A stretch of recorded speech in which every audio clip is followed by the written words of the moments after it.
Всем привет, уважаемые подписчики и гости моего канала. Давно не выходило видео с этой непонятной искусственной блокировкой и замедлением работы YouTube. Но для тех, кто все-таки решил на YouTube уже ничего не просматривать, я все равно выкладываю свои материалы, дублирую их на ВКонтакте, в Яндекс.Дзене, на Drive2, конечно, на Дроме. Так что все ссылочки, как всегда, будут в описании. Приятного просмотра. И сегодня, конечно, я хотел бы поговорить о той неприятной ситуации, которая случилась с этим замечательным автомобилем Subaru XV. На пробеге в 101 тысячу километров ровно застучал двигатель.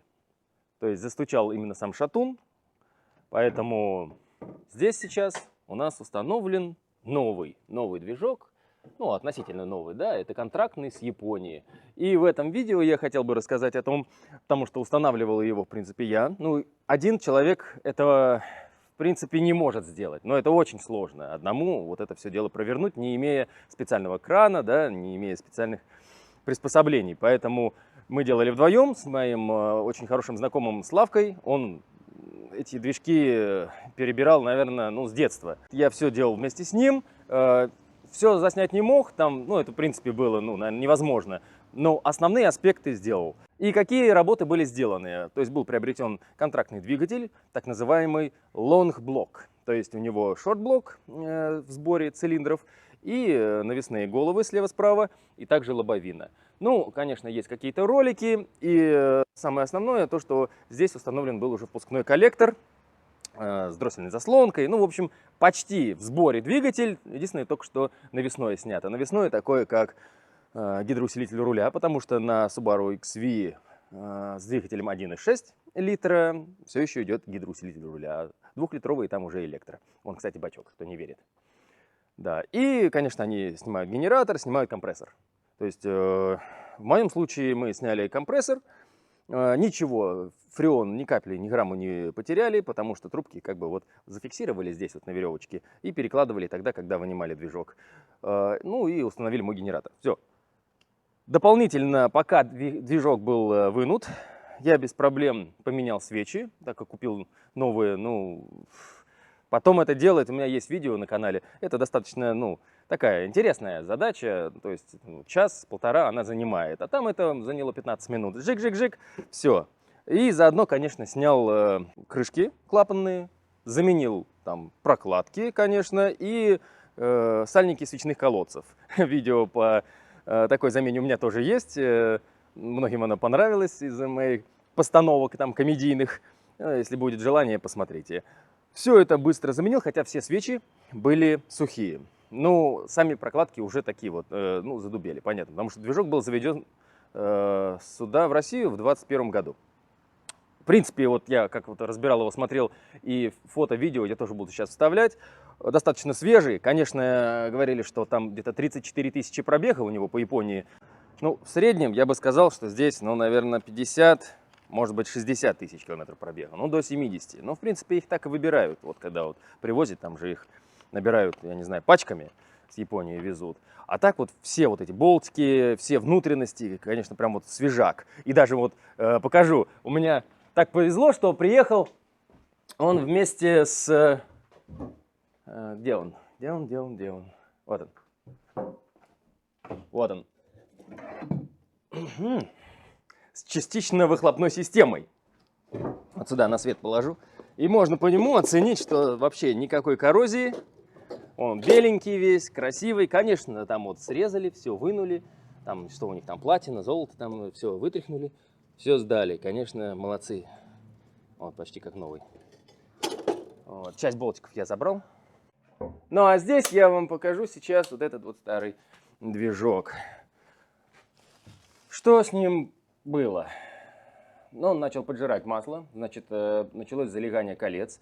И периодически сизый дым при запуске, при старте начал выходить.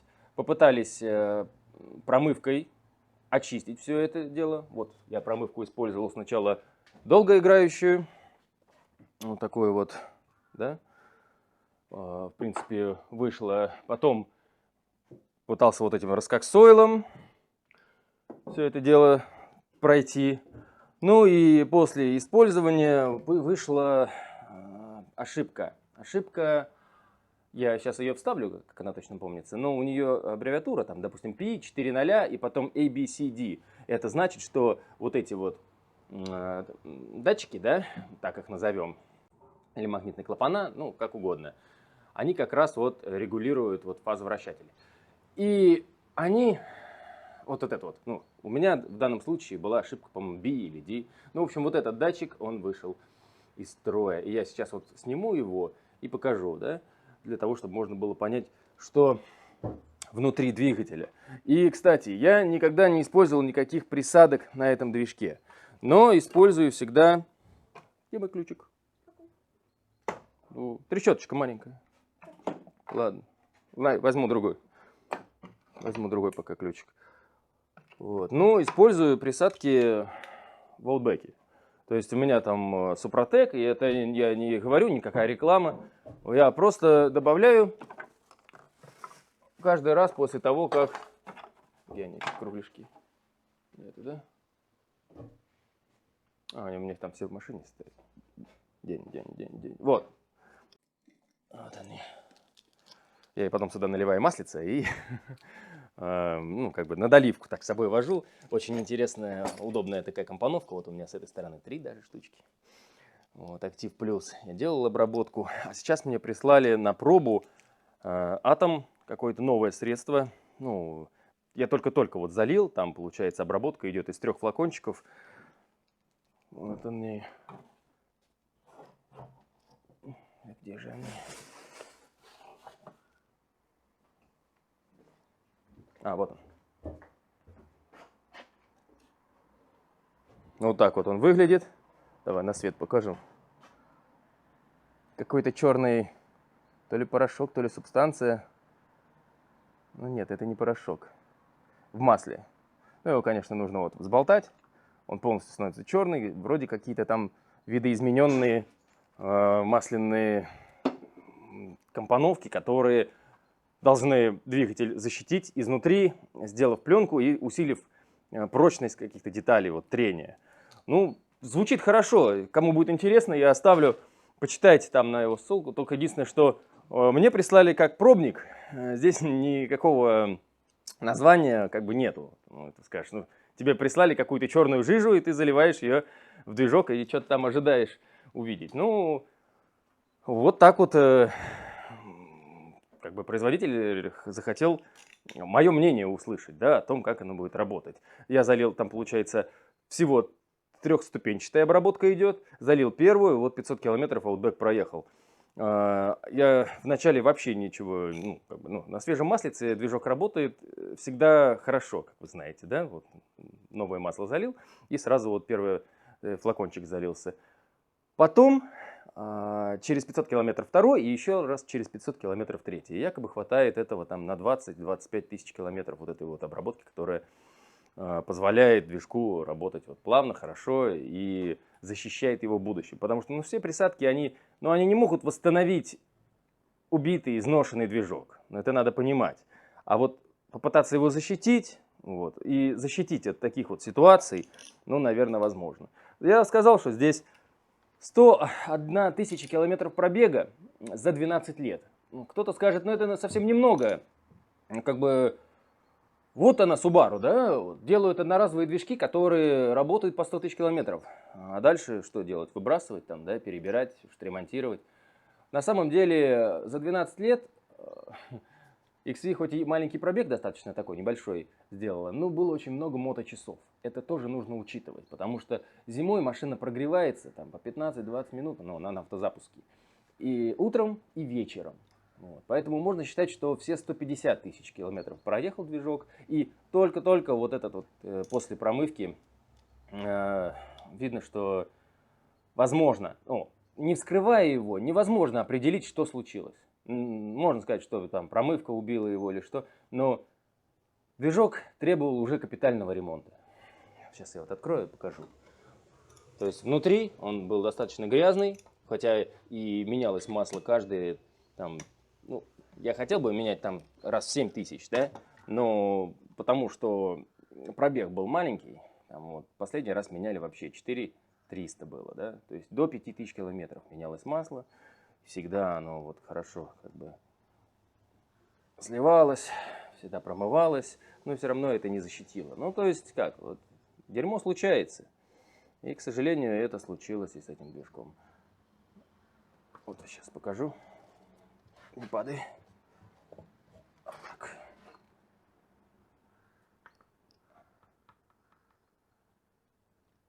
Вот так. Вот здесь вот я уже промывал, пытался восстановить. Вот если заглянуть, можно увидеть. Промывка пыталась сделать свое дело, вот, смыть остатки грязи, раскоксовать вот эти вот кольца. Но я думаю, что часть грязи попала, наверное, в заборник масляной системы. И, возможно, сетку забило, и возникло масляное голодание.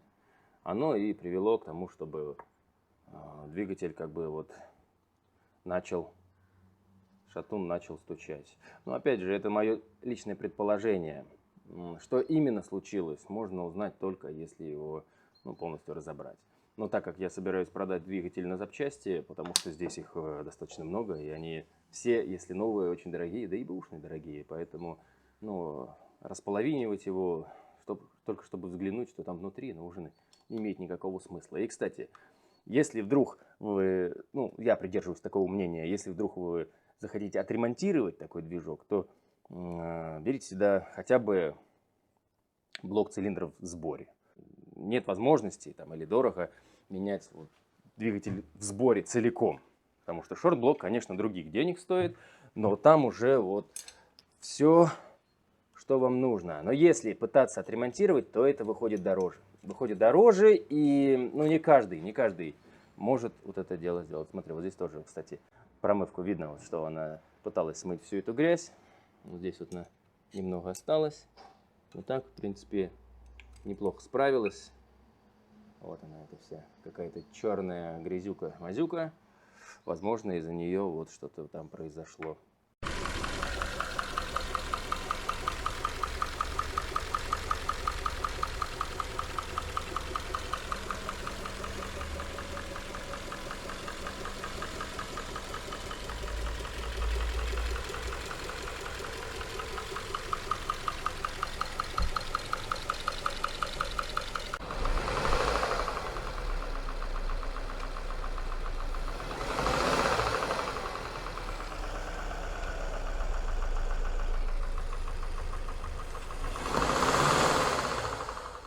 Ошибками, да? Кстати, видите, как он работает, этот магнитный клапан? Он давит на шток, почти прям как, если в отоплении рассматривать сервопривод, да, вот получается, или термоголовка там на радиаторах, вот он давит на шток, а сам вот он выходит. Как он проверяется? Если легко заходит, значит он рабочий. И, соответственно, никаких ошибок, чтобы не выдавал. Но если вдруг у вас такая ошибка появилась, имейте в виду, что вот она, A, B, C, D, сразу узнаете, какая именно головка не работает, и, соответственно, просто замена его, и все. Да, недешево он стоит, но, как всегда, на Алиэкспресс можно купить такой же, заводской Китай, да, no name, заводской Китай. Я сейчас покажу, стоит он уже там очень по приятным ценам. Такой я приобрел, потому что люблю быть во все оружие. Сейчас покажу. Вот он. Давай заодно сравним его. Единственное, что там идут еще дополнительное кольцо и прокладка резиновая новая. Вот он. Вот, смотри как. Вот он должен так именно работать. Так, и что? Идентичный? Почти в один, да? Да, я даже не вижу никаких отличий.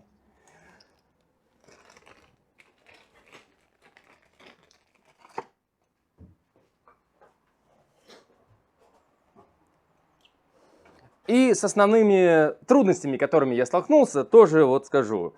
Самое основное, это были эти магнитные клапана Денса, да, или что, как они называются. В общем, они регулируют заслонки, которые находятся после пускного коллектора. И когда вы скидывали клеммы с аккумулятора. И вот всегда у меня есть видео, там, как обучить дроссельную заслонку. Обучается не только дроссельная заслонка, но еще и они. Поэтому в самом начале нужно обязательно включить зажигание и дать 15-20 секунд, чтобы они все приработались, потом снова выключить, снова выключить, только тогда заводить.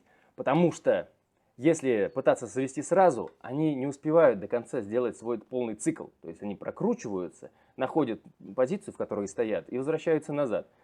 И если они этого не сделали, то воздуху попадает некорректно количество, да, и, соответственно, они начинают там плохо там работать, двигатель троит и трясется, бензин жрет, не пойми, что происходит. Вот. В чем возникла проблема? Вот эта вот японская проводка имеет два контакта на нем. Я надеюсь, видно? Вот, два контакта. Угу. Ну и, конечно, японская проводка, она получается зеркальная. То есть основной вот этот шлейф, да, который подключается к движку, вот он. Вот он. Он получается с правой стороны, а у нас с левой. Ну, такая компоновка. Вот, поэтому всю проводку вот японскую пришлось снять и, соответственно, мою вернуть. Но у нас вот на европейках, да, здесь 5 контактов. Вот то же самое, но с 5 контактами. И если внутри, если его открыть, просто сейчас вот не буду снимать, там на 2 шурупиках все равно держится. Внутри все один в один. Единственное, что там нету магнитика. Магнитик, который просто вот так вот ходит вокруг. Вот для этого еще 3 контакта придумали. Для чего? Не знаю. Не хочу вдаваться в подробности. Но, в общем, запуская движок, каждый раз сталкивались с 2... Ошибку как раз вот выдавала из-за них. То есть здесь находятся, я так понимаю, лепестки, которые открываются, и подача воздуха осуществляется. И вот эта вот часть, вот она, думали, то ли так поставить, то ли так, то ли посередине. Оказывается, здесь магнитики, которые пришлось переставить, чтобы вот здесь, на ответной части самого датчика, шестерня сходилась и находила нужные позиции. И все, ошибка перестала выходить. Там тоже какие-то P004, P002. Они как раз показывали о том, что неверное показание вот этих вот дроссельных заслонок. Или они застопорились, или там сломались, или загрязнились, или еще что. Как только взяли, ну, можно было бы, конечно, взять и полностью переставить вот все вот эти вот, да, вот мои старые вернуть, вот, сами узлы лепестков этих дросселей, да, или как их назвать. Вот, если вот полностью переставить, то, наверное, да. Но тогда нужно понимать, что здесь нужны были дополнительные прокладки, потому что они одноразовые. Соответственно, здесь вот резиновая, и вот здесь вот там, по-моему, даже металлизированная. Ну, надо присмотреться получше. То тогда да. Но что мы сделали? Потому что не хотели вот это вот все разбирать и нарушать прокладки. У нас их и не было. А все прокладки, я говорю, если ремонтировать движок, то тогда намного бюджет увеличивается. Потому что все это желательно брать оригинальное, но ждать этого не знаю сколько даже. Вот я, кстати, заменил ремень генератора, да? Новый поставил. Нашел на Авито. Единственный. За 3000 рублей мне его продали. Вот. Ну, новый, оригинальный. Вот именно от этого автомобиля.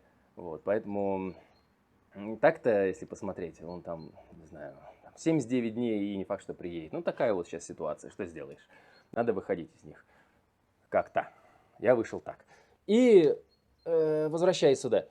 Здесь мы просто вынули магнитик и переставили его ко мне. Все, проблема решена.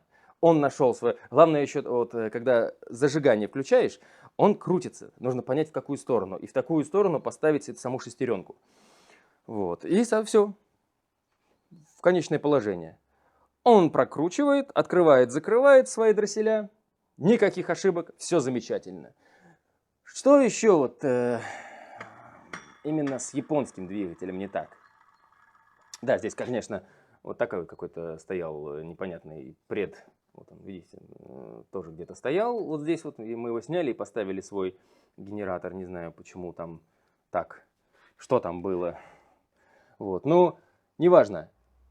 Самая основная беда.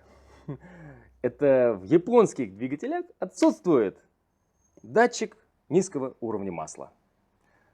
Вот так вот интересно получается. И я сейчас его попробую показать. Вот он. Вот он. Это мой, да, датчик низкого уровня масла. Вот он, поплавочек. Я его вынул посмотреть, потому что думали, что, ну, горит лампочка желтенькая, то, что вот низкий уровень масла. Вот он. Туда-сюда хлобыстает. Думали, ну, в крайнем случае его так прикрутить, подключить к моей проводке и где-нибудь спрятать там. Вот и все. Но оказалось все намного проще. Я сейчас покажу, как я вышел из этой ситуации. Но в японском, вот, как они могли вот настолько щепетильно ко всему вроде относятся, но такую засаду учинить. Там, здесь есть отверстие, ну, примерно вот так вот оно выглядит, да? Там даже прорези сделали под болты и нарезали резьбу, ну, вот так вот. Но вот эта монолитная часть, вот была бы она заглушкой, да, но нету у вас там этого датчика. Выкрутили заглушку, да, вот как вот очень часто так делают. Поставили туда датчик, если захотели, подцепили, все фишки есть, у тебя появился этот датчик низкого уровня масла. Нет, это все монолитная часть, и ее нужно, ну, или просверливать, ну, самостоятельно это делать, я не знаю, можно не отцентровать. Поэтому получается, вся стружка, опять же, попадет в поддон, хотя он там сам внизу. Это надо поддон обязательно снимать, все это промывать, прочищать. Вот такая вот ерунда, а лучше всего, конечно, отдать токарю, ну, или что, как-то, или даже не сверлом, а такой вот, она как ромбиком идет, фреза, вот, и, соответственно, дело прорезать. Ну, не стали мы так вот заморачиваться с этим делом, но, да, датчик отсутствует. Нужно больше проверять будет самостоятельно, да, по щупу проверять уровень масла, просто следить за этим. Если будет совсем низкий, мы не увидим это, да, то есть нас машина не предупредит. Но горит этот желтый значок, который может раздражать кого-то, ну, владелицу этого транспортного средства, мою любимую красавицу-супругу, точно. Поэтому пока я не решил эту проблему, я черной изолентой заклеил, чтобы она даже не заметила, чтобы не было видно. А сейчас покажу, как сделал. Смотри. То есть смотри, как я сделал. Вот этот вот штекер, он идет как раз на датчик. Я взял, подключился к нему. У меня тоже такой же штекер был, я его только обточил немножко, чтобы он до конца дошел. И подключил вот сюда просто. Вот есть специальное место, вот на болтик поставил. Болтик выкрутил как раз с этого коллектора, который у меня вот этот блестящий. И все. На массу бросил, все погасло, все отлично. Единственное, что только сразу это не получилось, не хватало, что ли, силы массы. Иногда включал, загоралось, иногда не загоралось. Сам провод массы, который идет на кузов, он получается и здесь вот, с левой стороны, прямо от головки снизу идет, и с правой стороны. Ну, вот. И справа у меня был оборван. Ну, отгнил там или еще что. Еще масса вот здесь, кстати, посередине. Ну, в общем, может быть, этого не хватало. И я прикупил на Озоне, там, по скидке 25 сантиметров стоило там 260 рублей. Если присмотреться, вот с левой стороны, вот масса есть старая, но она, по крайней мере, есть.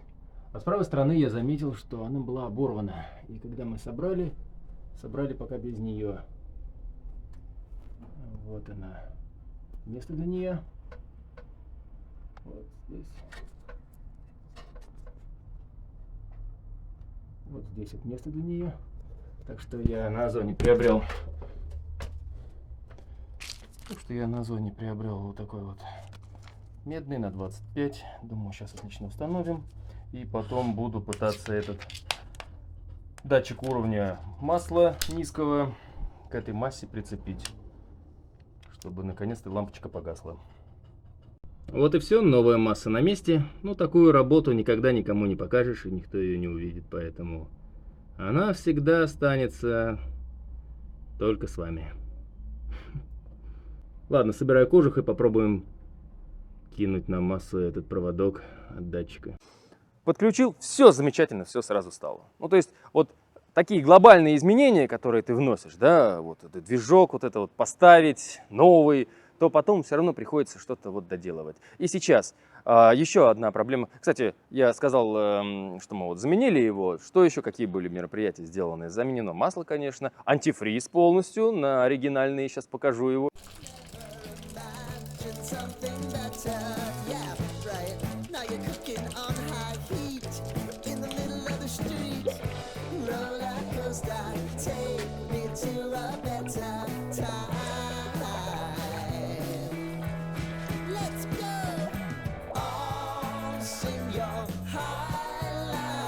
разделитель руля, поменяли там маслице. Ну, свечки, прокладки.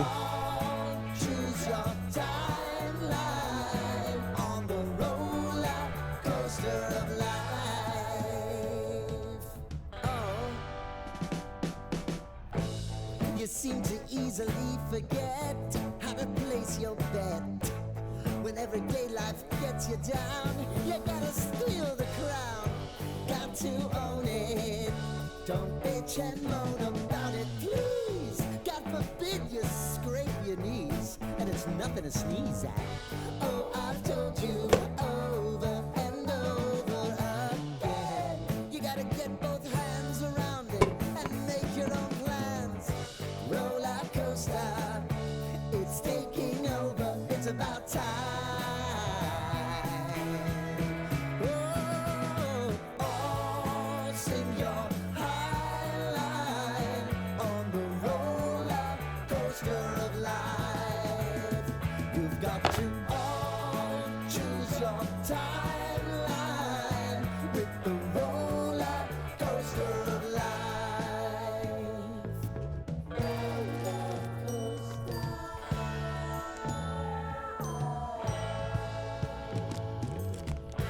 I want to go down the rabbit hole, down the rabbit hole of life.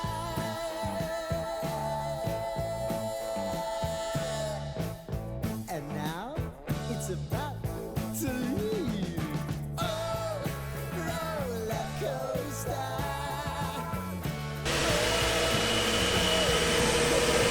Хорош.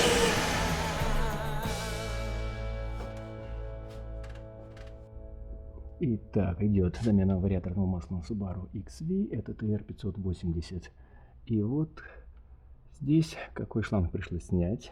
Он первый сюда, самый лучший доступ к нему. Вот это прозрачное просто снял, чтобы как раз методом тыка удостовериться, что отсюда как раз масло уже прошло там через радиатор или где оно там должно было пройти, потому что здесь дополнительного радиатора нет и охлаждайки вот этого теплообменника тоже нет. Вот этот шланг, он как раз снимается, и от него мы сгоняем все старое масло. Вот уже у нас почти 4, может быть там 4200 слилось.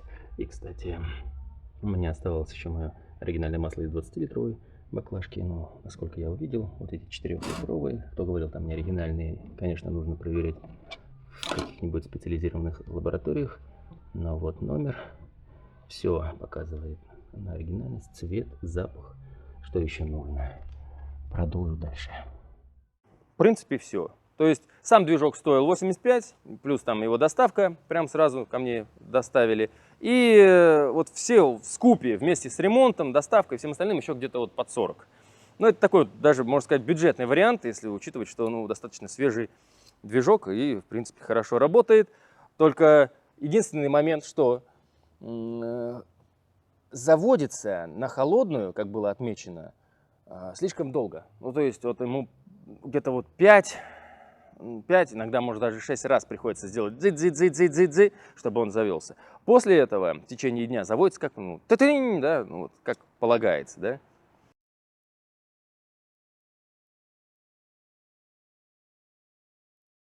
Что я думаю? Ну, во-первых, дроссельную заслонку я уже прочистил, то есть вот методом вот избавления, да, вот методом не тыка, а вот исключения. Дроссель я прочистил, обучил, обороты ровные, все хорошо. Считаю, что нужно прочистить эти форсунки, потому что форсунки стоят там. Сколько они там стояли, грязные, не грязные, непонятно. Поэтому сейчас мы вот разберем, прочистим. И тем более, что с Алиэкспресс я заказывал специальную приблуду для того, чтобы эти форсунки прочищать. Сейчас я все покажу, как это будет сделано. И еще одно. Здесь стоит клапан. Клапан, который отвечает за давление. Клапан давления топливной системы. То есть в момент, когда насос накачивает, а он там может накачать много, там 4, 5, может даже больше очков, и чтобы вот это излишнее давление здесь не было, он перепускает, но опять же удерживает этот клапан для того, чтобы в следующий раз, ну, когда ты накачал уже, да, движком бензин, в следующий раз, чтобы снова оттуда не гнать бензин, чтобы запустить, он должен так вот работать, чтобы вот сразу запускать двигатель. Но в моем случае, получается, я думаю, он либо уже износился, либо там, ну, выходит из строя, либо уже вышел. Потому что в течение дня все хорошо, утром на холодную ему требуется момент, чтобы догнать бензин.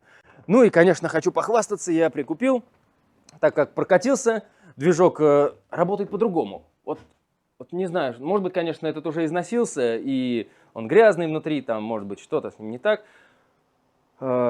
Новый движок, японский, он вообще и заводится по-другому, звук дает другой, и появилась какая-то вот тяга, что ли, с низов. То есть он и быстрее разгоняется, ну, понятно, что он свежей и все такое. Вот. Ну, когда начал тормозить, понял, что передние диски уже вышли из строя, потому что они настолько сточились, что при торможении, может быть, там и подклинивает уже эти поршня, надо будет проверить. Ну, такие рывки неприятные. И решил заказать вот такие замечательные диски тормозные. Не скажу, что, ну, необходимость такая уж острая для Subaru XV со своим двигателем 1.6, вот такие с насечками тут, с прорезями, с сверлением, с лучшим вот этим охлаждением, да, и отводом тепла, потому что это же не спортивный болид, это не WRX STI, и в принципе это, может быть, и не нужно было. Ну, разница в цене была всего на 50 рублей дороже. То есть, либо у тебя просто обычный диск, либо вот такой. Я добавил 200 рублей и решил попробовать. Поэтому сейчас поставим, и будет все замечательно. Да, кстати, еще поменял амортизатор. Выяснилось, что старый потек с левой стороны. Ну, купил два каябовских. Так что вот один оригинальный, еще рабочий, ничего с ним, сухой, остался. Если кому-то нужен будет, могу недорого выслать. Так что переодеваюсь и начинаем работу. Воздухозаборник я уже снял клеммы с аккумулятора, потому что буду иметь дело с бензином. Открыл бензобак, и самое главное сейчас стравить давление. Отлично. Буду снимать сейчас вот эти крышки, за ними у нас, видно, топливные рампы, а вместе с ними форсунки. Все быстренько промоем, и я думаю, что проблема должна уйти. Так, всего два болта, сняв крышку. Снимаем клеммы от двух форсунок. И также на двух болтах у нас сама топливная рампа.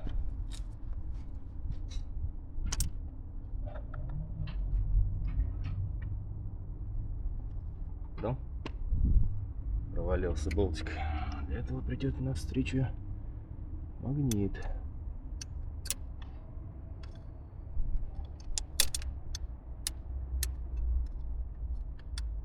Очень удобная штука, блин. Что без нее бы делал?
Смотри, не горело и ничего. Сразу снялась. Сейчас еще проверю, у меня резинки дополнительные есть. Может быть, их тоже заменить придется. Порадовало меня. Я раньше, когда прочищал, прям подгорелые были все какие-то коричневые. Здесь прям очень свежие. И, кстати, все резиночки, вот они мягенькие. Вот они сюда идут. Это даже прокручивается. Ну, вообще обалдеть. Но все равно я промою. Кулер разобрал. Буду использовать очиститель карбюратора, поэтому все резинки также снимаем. чтобы вот они не задубили. Мягенькие. Очень хорошо. И, конечно, для прочистки мне понадобится вот такой вот наборчик. Угу. Смотри, 2. Это получается для моих форсунок, да? Чтобы не тыкать туда, вот как вот раньше, да? Плюс-минус пытаться там, чтобы, не дай бог, их не соединить. Вот, смотри. Идеально. А тот, кто подошел? Нет, Нет. другое. Для маленьких, да. Плюс-минус. Промыть форсунку сверху я могу достаточно просто. Да, вот. От всей грязи, какого-то масла. Вот, промыл, протер. Красота. Но так форсунку не промывают. Нам нужно промыть именно ее изнутри, чтобы вот это вот сопло было вот как раз вот, если там какие-то есть загрязнения, чтобы они промылись. Но она всегда закрыта, поэтому мы не сможем вот так вот просто туда пшикать и думать, что мы ее промыли. Для этого надо ее открыть. В наборчике у меня есть специальный проводочек. Вот он, даже 2. Один для форсунок, которые вот такие прям маленькие усики имеют, да. Поэтому что мы делаем? Подключаем его. Можно к обычному аккумулятору. У меня для этого есть мой стартер. Он уже много раз появлялся в видео. Так, плюс я сразу подключу, а минус мы будем подключать уже открывая ее. Ну-ка, давай попробуем. Должно было заработать, но не работает, да? А если на аккумуляторе? На аккумулятор будет. Давай. Пойдем аккумулятор проверим. Мопедик. Должен был джамп-стартер заработать, но, к сожалению, не заработал. Вы понимаете, аккумулятор с машины, ну, не очень хочется. У меня здесь есть маленький, да, аккумуляторик с мопедика. Так что будем через него работать. Осталось только подобрать. В комплекте шли вот такие вот насадки. Какая подходит ко мне? Подходит ко мне. Так, это большая. Вот это подходит ко мне, только нужно будет обратно поставить резинку уплотнительную. Сейчас быстренько сделаю. Обратно поставил резинки, все они прям такие мягкие, хорошие, в замене не нуждаются. Ну-ка попробуем. О, отлично, идеально, идеально, хорошо. Так, теперь здесь полностью снимаем, да? Ага. Ага. Ага, тогда снимать не надо. Тогда получается трубочка прям туда заходит. Давай. О, глянь, прям внутрь. Вот, отлично. Такая суперконструкция у нас. Так, подключаем. Форсуночки. Попробуй заснять, вот сейчас, я не знаю, будет видно, когда начну пшикать. Давай. Распыл вот этот. Вот сейчас пшикаю, она выходит назад, да? Главное, может быть, нам одеть все-таки защитные очки, чтобы в глаза нам не попало. Давай.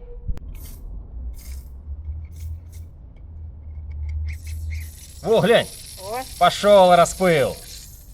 Вот это тема. Ага. Видно? Да. О, супер, хорошо.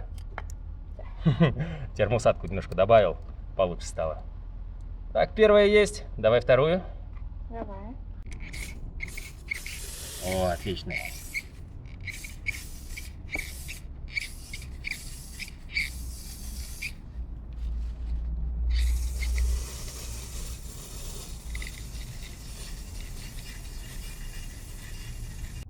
Все готово к установке.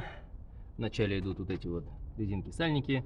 Единственное, что мне вот очень не нравится, Subaru, конечно, придумали, что так близко. Видишь, вся грязь собирается, но прям вот вообще в 2 миллиметрах. Вот как мог, вот закрыл, прочистил. Вот. Ну, неужели нельзя было как-то утопить эти колодцы или наоборот приподнять? Ну, вот так вот. Не продумано, мне кажется, вот это дело. Мы же точно не хотим, чтобы туда попадала всякая грязюка. А она здесь собирается, дай дорогу. Так. Все. Они на своих местах. Отлично. Все закручиваем в обратной последовательности. Смотри, какие. Все блестящие, новые. Да, движок действительно, ну, вряд ли 34 тысячи, конечно, но, наверное, до 60.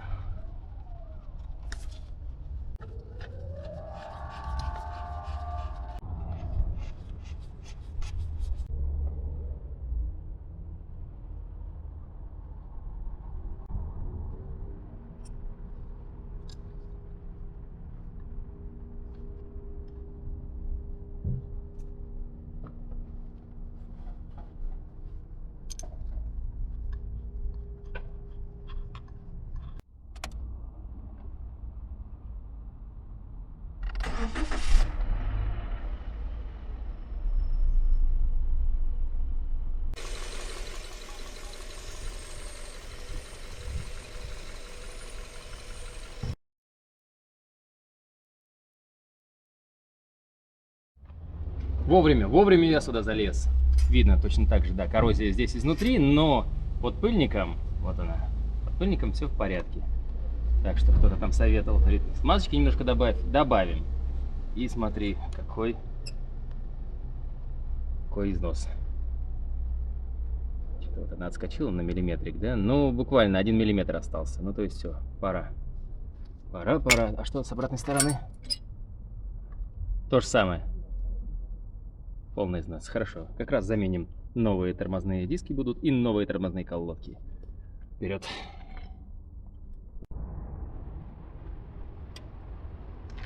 Перед тем, как вдавливать, нужно обязательно будет открыть крышку тормозного бачка, чтобы давление было куда выходить. Что, глянем, что там со старым. Опа-на. Здесь коррозии, миллиметр отсюда, все на выброс. А теперь сравни с новым. 1 в 1 размер. У нас все в порядке. Чуть-чуть зачистить и устанавливаем.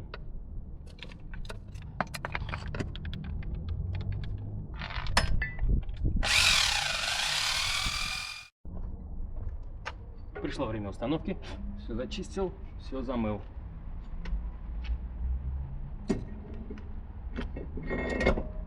Так. Шикарно. И пойдут сюда вот эти вот Набикей или Нибык PN7460.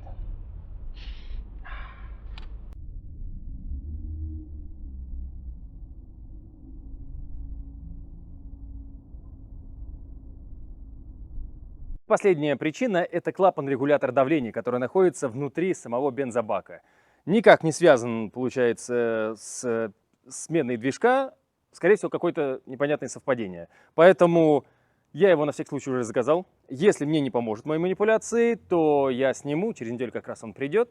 Конечно, с Алиэкспресс, там он дешевле в 3-4 раза.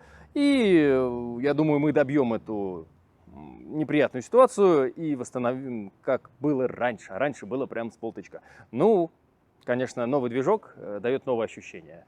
Сейчас я заведу его, и мы посмотрим, как он работает и помогла ли моя манипуляция. А если это видео вам было полезно и познавательно, не забывайте палец кверху. С вами был Сергей Перетягин. До новых встреч в эфире и пока. Заснимешь, да?